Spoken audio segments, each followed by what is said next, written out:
Overclocking is overrated. Get over it.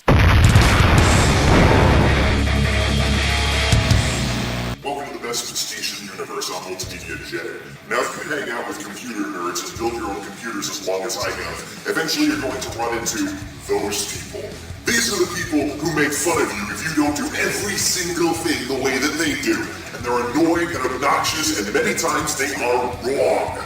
One thing that has gotten me made fun of by these snobby nerds in this manner over the year, overclocking. Now, overclocking is presented like this incredibly amazing thing that helps you fight the power and stand up to the man by getting more performance out of your processor than you would normally get otherwise. But you know what? It's overrated. And then what you get from overclocking is usually statistically insignificant. I've been building my own computers for over 10 years now. Do you know how many times I haven't had to buy a new processor because I was able to overclock it? Zero. Granted, I'll use factory overclocks if they come from the manufacturer, but other than that, I'm not really much of an overclocker. If I had a nickel for every time I've gotten made fun of because of that over the last 10 plus years, I probably wouldn't even still need a job by now. It is absurd that people make such a big thing out of overclocking.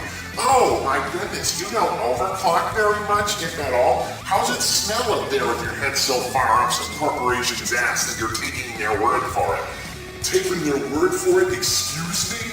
How about the people that made the products should actually know something about their own products? Duh! And I know what people are going to say in response to this.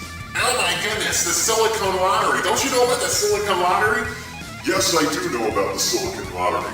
It's called manufacturing tolerances. If you look up the specifications of these processors, you'll see again and again and again that manufacturers will put tolerances on the processors. They can be from this to this voltage, they can be from this to this operating temperature, and you can be expected to run it up to this and this frequency as far as clock speed is concerned. That is not kissing corporate ass. That's taking the engineers' word for it. Need proof? I've been screwing around with overclocking my Phenom 2 1090T all afternoon. Let's look at the numbers, shall we? So here's what we have to play with here. An AMD Phenom 2 1090T 6-core Thubin 45nm from about 5 or 6 years ago in 2010. Normally runs at 3.2 GHz max and 3.6 GHz turbo. I managed to get it stably running at 3.6 normal, 4 GHz turbo. The results of which was... it still can't play ball with a Kaviri quad-core. This is the result of all my tuning and tweaking, and these are synthetic benchmark numbers here. What exactly is the result of this? What exactly is the significant gain from this versus stock speeds for real-world stuff like gaming and rendering video?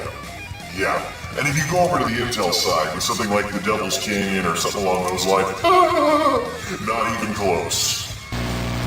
Now let's look at every single Nova Bench result ever, spanning over a decade's worth of technology here. Starting with the crapbook with the C60 APU, we'll focus mostly on the CPU scores from Nova Bench. 85 for a dual core. Move up to 178 for the Craptops Athlon 2 processor, and then we get to my final single core processor, the Athlon 64, 4000 plus, 2.4 gigahertz, or whatever the heck it was back then, that might be an estimate. And we are up to 130 for the CPU. So yeah, the dual core still beat it out.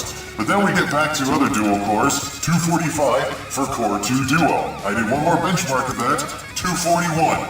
So, after that, I went over to the 1090T, and here is what I have for scores. 504, 527, 578, 552, 568, 581, 625, except that's from overclocking. 627, overclocking at 3.7 GHz, which was too unstable to really use. 568, 571, 570. Overclocking took me from the mid-5s to the low 6s, which takes the average for the 1090T all the way up to early Core i7, the 8158 core, but let's keep going up the chart. How high does this chart go these days? Over 1,000 with the top end Core i7s. So in the span of going from 1 to 1200, it wasn't really that big of a jump. It was a jump, but more like a little hop. So yeah, the ability to get the equivalent of a better processor, not so sure about that. Especially when the 8350, as popular as it is at 691, and this thing can barely hit 620 something. So, overclocking, earth-shattering way to stick it to the man and not have to buy newer processors? Not so much. Just a bit of a performance bump. And that's about it, really. Nothing really too significant. We've only been talking in terms of synthetic benchmark scores, never mind real-world FPS, time taken to render video, etc., etc., etc. So, dear nerds, please stop making fun of people who don't overclock or who stick just to factory overclocks. They're not missing very much, except the ability to muscle around some nerds' street cred. Thanks for watching, everybody. Till next time, I'm MultimediaJay.